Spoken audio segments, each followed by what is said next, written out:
Okay, we flipped the model over and we got our spar for the bottom side set in place. We lined it up right here with this center notch. Then we measured over on each end. It's about 1 9/16 from end to end to get that centered in. Okay, we got it on both sides that way.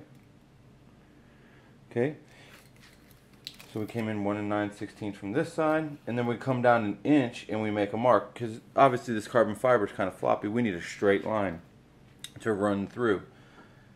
So 1 inch down from each side.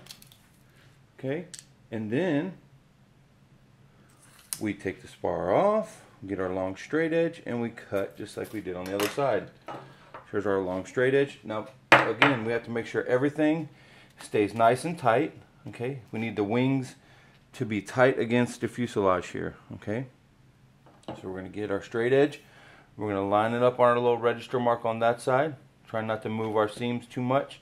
If they do, you can see we start to get a gap. You just kind of push it back together. And we're going to line up our register marks. And we're going to keep it lined up in the center on this spar. Not to bottom edge or the top edge, but dead center of the wooden spar that's in there. Okay, let's get this side lined up. Push everything tight.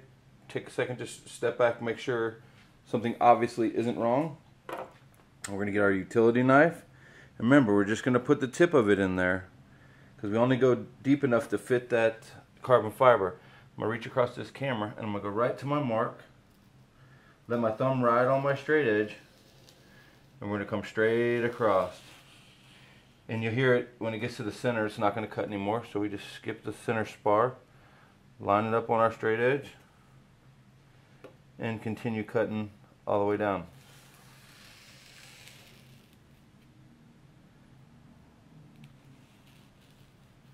And we're going to stop right at our pencil mark.